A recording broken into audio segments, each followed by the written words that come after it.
For a faster, easier way to clean pots, pans, bathroom fixtures, change to Babbo, the amazing cleaner that dissolves grease.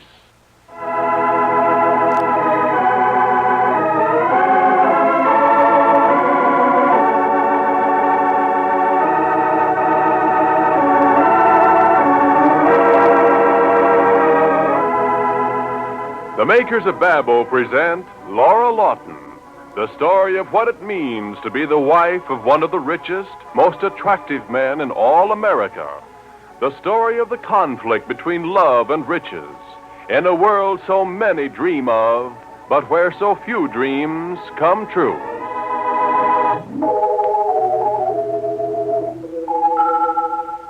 Now, ladies, if you'd welcome a bargain in these days of high prices, here's how you may save money every time you buy a cleaner.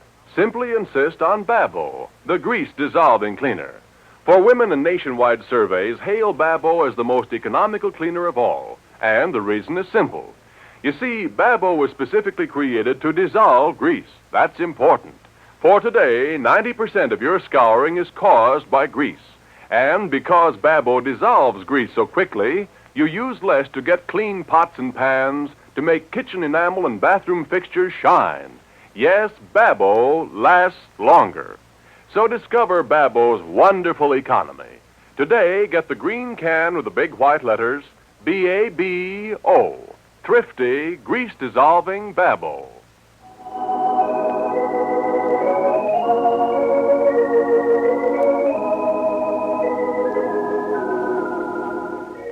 And now, Lora Lawton. It was a very strange discussion Lora had with her husband, Peter Carver, when he came out of the coma into which he sank after learning that he is presumably guilty of a horrible murder. A discussion which gave Lora a sense of despair, since, in Peter, she recognized a new defeatism.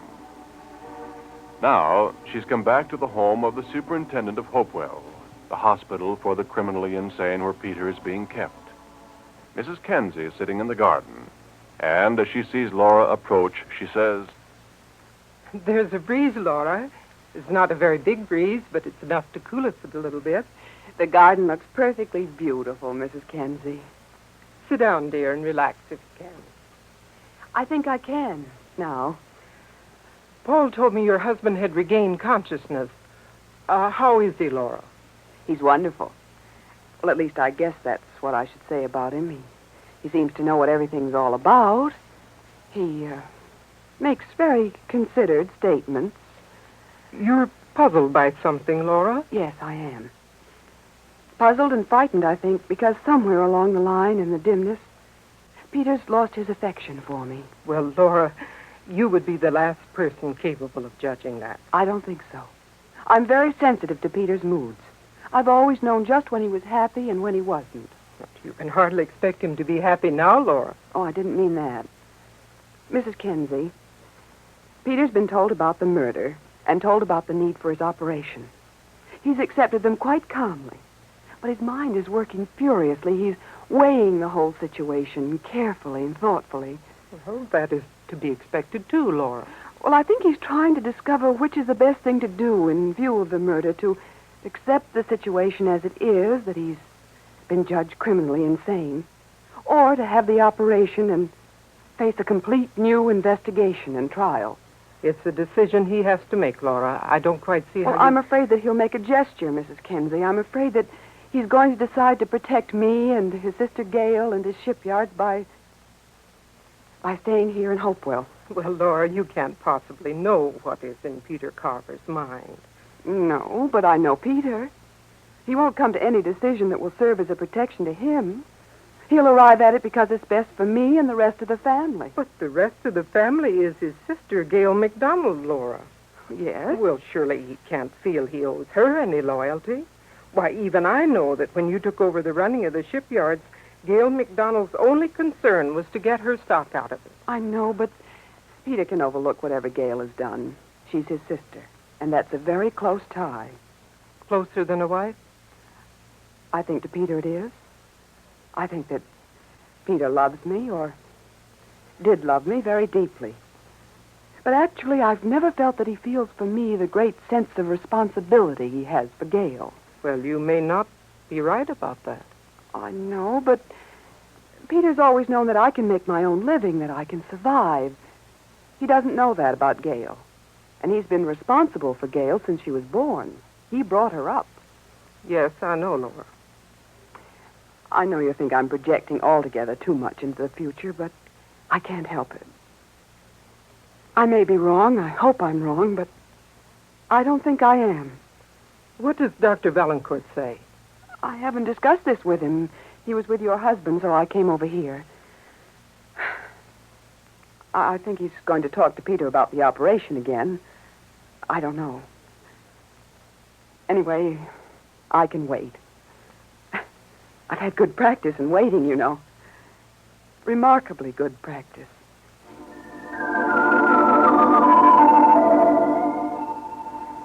Dr. Randy Valancourt does intend to talk to Peter about his operation this morning. But unfortunately, Peter has plans of his own. He's writing a letter to his secretary, May Case, in Washington.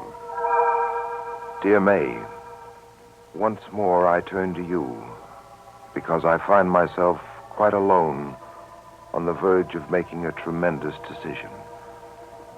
You will have heard that I came out of the coma yesterday morning, and it was like being roused from a deep, relaxing sleep. Relaxing until the past began to crowd into my life, like gnomes and elves bustling into a tiny room. You see, I'm not as stable as they all think me. By dint of utmost control, I don't burst out into wild, maniacal laughter. Nor do I throw breakfast trays.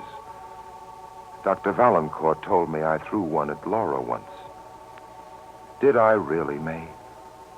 And how do you account for Laura's fantastic devotion? Personally, I think it's a little silly of her.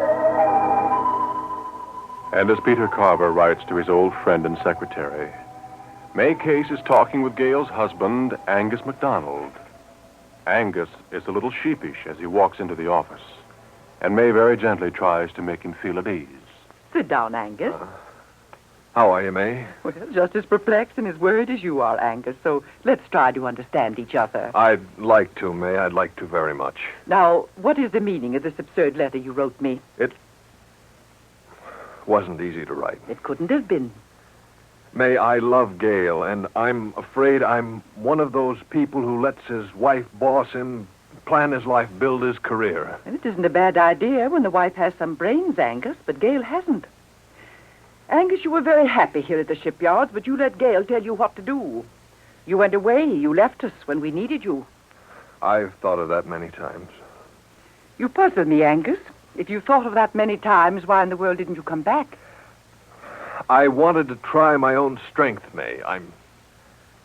I'm afraid I listened to Gail, and I thought I was much more of a chap than I really am. Would you come back now, Angus? Very gladly. Then come back. We'll be glad to give you a job. With Laura standing by with Peter at Hopewell now, we could use another hand here. I'd like to come back, May, but... But what? Well, I've promised Gail to do something about her stock in the shipyards. She's lost it all, you know. She didn't lose it, Angus. She sold it to Laura for a very good price. Don't forget when the shipyards were in their most precarious position, Laura bought up that stock with her marriage settlement, with every penny she had. Laura took a chance on the shipyards, not you, not Gail. It was Laura and Stephen Grant, who works here, and myself. May I realize in what an ugly light I stand? Then get out of it, Angus. Come back to us on a straight salary basis. And when you've earned the right to buy back Gail's stock, you'll get it, believe me. But I tell you, Angus, Carolyn Lamb will not buy that stock through Gail. Gail... Miss Lamb, hating Laura, as she does, has been clever enough to play on Gail's envy to make it appear that Laura is trying to rob Gail. And Gail, being stupid, believes all that. Angus, your duty to Gail is a very serious one. How can she ever become a good person if you indulge her hatreds and her unreasoning jealousy? May, do you realize that Gail would leave me if I came back to work here at the shipyards? I think she would, but I think she would come back, Angus. May, Gail is determined. Gail needs to be disciplined, Angus. Gail needs to learn compassion and understanding for Lora. I talked with Lora this morning. Do you know that she sat beside Peter's bed for 24 hours, watching, waiting? May, you know I'm very fond of Lora. No, I don't know that, Angus. Your affection was of gossamer strength, I must say, when Lora needed you. When everyone was doubting the outcome of the shipyard, you left her. I know, but... Angus, I'm offering you your job back at the shipyards as a haven for you. We don't need you, Angus. We don't need you nor Gail, and certainly we don't need Carolyn Lamb. Now think it all over, Angus. It isn't often that people get a second chance to be decent. Think it all over. May Case wonders if she's been too positive with Angus MacDonald, whether she has overdone her lecture. And in the meantime, Peter Carver continues his letter to her, writing, They have all told me the truth, finally, May, about that hideous night when I killed Bessie Harris. And this doctor that Lora has so much faith in, Dr. Valancourt, tells me that it's only a matter of an operation, and he'll be able to prove to me what I did. Not a cheerful prospect, is it? I'm not giving my wife much of a future, am I? Nor my sister, nor anyone who is fond of me. And so, May, I'm going to tell you what I propose to do. It'll be interpreted differently by different people, but that doesn't matter. I feel I've reached the only decision I could make. what is the decision Peter Carver has arrived at? How will it affect Lora Lawton?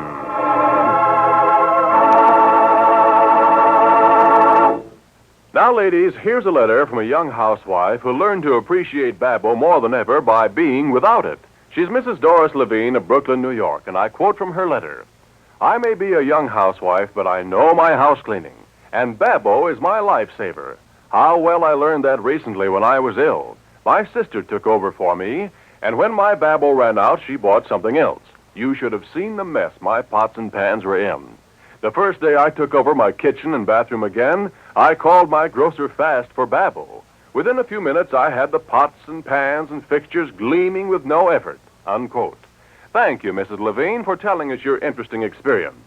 And ladies, once you try Babbo for cleaning pots and pans, bathroom and kitchen fixtures, you too will say it's a miracle cleaner, a time saver and a work saver. And here's the simple reason why Babbo can work wonders where less modern cleansers fail. You see, 90% of your daily scouring is caused by grease. It's grease that holds dirt to surfaces. And Babbo, unlike ordinary cleansers, was specifically created to dissolve grease. With grease dissolved, dirt and stubborn stains wipe away thoroughly, safely, easily. And so fast, you save precious time.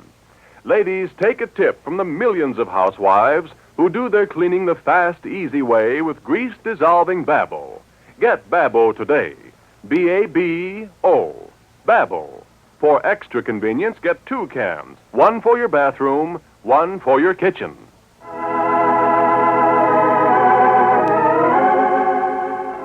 Lora Lawton will be on the air at the same time tomorrow.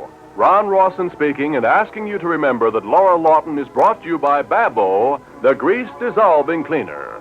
So tune in tomorrow. And meanwhile, keep your kitchen spotless with Babbo. B-A-B-O.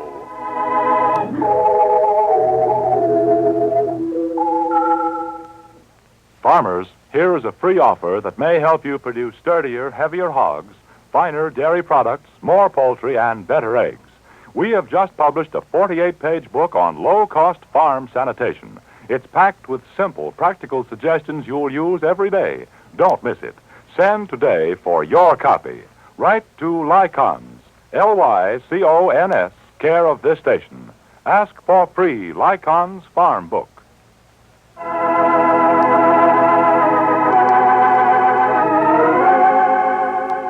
Be sure to tune in tomorrow morning to This Is Nora Drake, heard over most of these stations.